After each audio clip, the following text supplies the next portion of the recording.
The Kewaunee School District's strategic plan will determine where our school district is going over the next 3 to 5 years and how it's going to get there. First, what do we need to consider? Let's start with Moore's Law. Moore's Law describes a long-term trend in the history of computing hardware. Since the invention of the integrated circuit in 1958, the number of transistors that can be placed inexpensively on an integrated circuit has increased exponentially, doubling approximately every 2 years. The trend was first observed by Intel co-founder Gordon Moore in 1965. He was actually a little bit off, as it's turned out that actually every 18 months the technology doubles. It has continued for almost half a century and is not expected to stop anytime in the foreseeable future. Almost every measure of the capabilities of digital electronic devices is strongly linked to Moore's Law. Processing speed, memory capacity, sensors, and even the number and size of pixels in digital cameras. All of these are improving at exponential rates as well. This has dramatically increased the usefulness of digital electronics in nearly every segment of the world economy. What does Moore's Law have to do with teaching kids? Look at this chart, which shows how Moore's Law has changed the cost of computers over the past 3 decades. In 1979, a typical hard drive could hold 64 typewritten pages. In 2003, a 30 gig hard drive will hold about 1/2 million typewritten pages, or about 6 DVD movies. The 12 terabyte hard drive expected to be sold in 2015 will hold 288 million typewritten pages, or 2,600 DVD movies. Do you think this impacts schools and what and how we teach kids?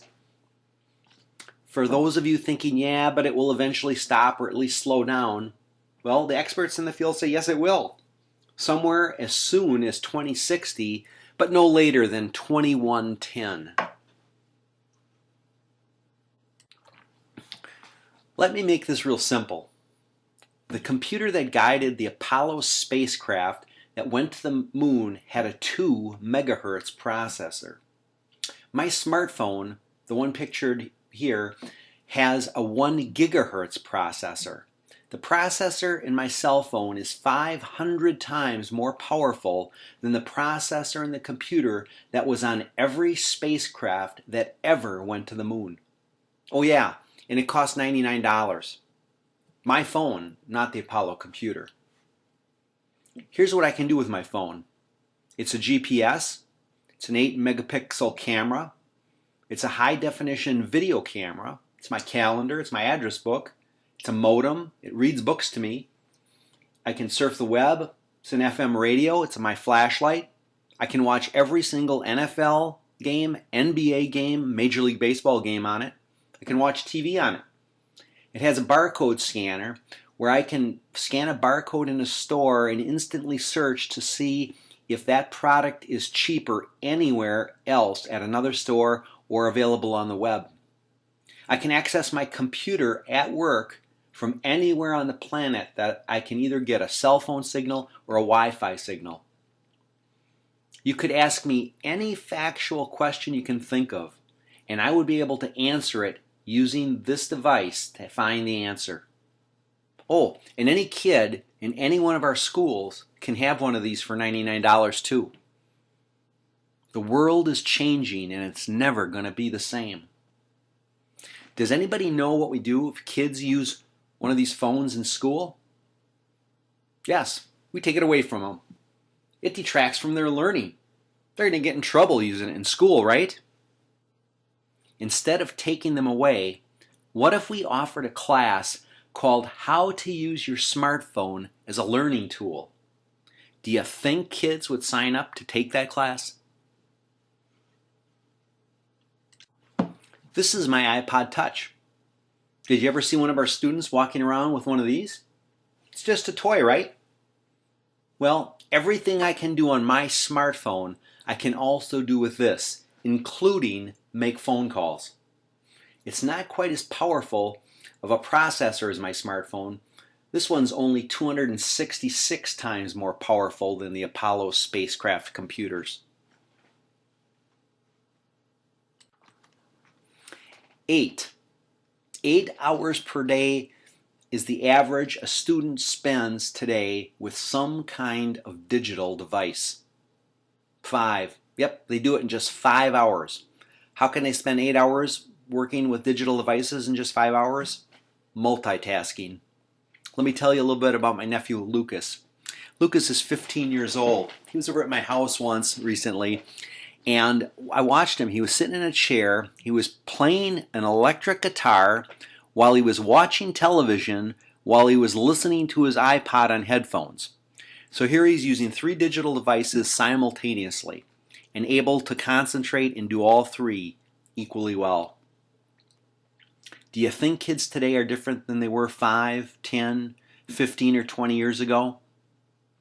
How different is our curriculum in our school district from what it was 10, 15, or 20 years ago? Today's students are different. They think differently than we do. They develop hypertext minds. They leap around. Their cognitive structures are parallel, not sequential. There's current brain research that says today's students may not be well suited to the more linear progression of learning that most educators employ. In our school district, we actually have kids who have to power down when they come to school. That's not right. That's not fair to them. This leads to the following question.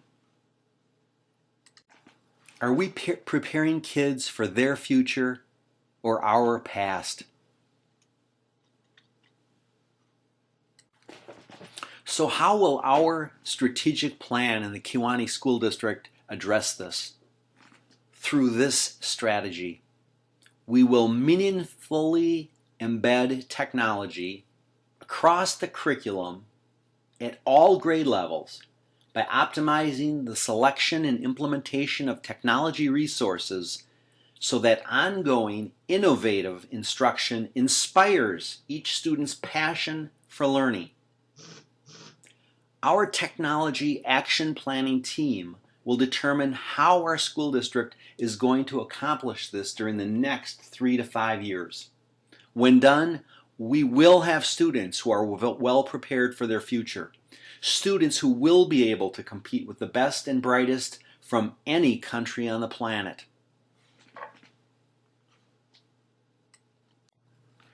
If you wish to join this technology action planning team, please contact Bill Prijic at the phone number or email listed.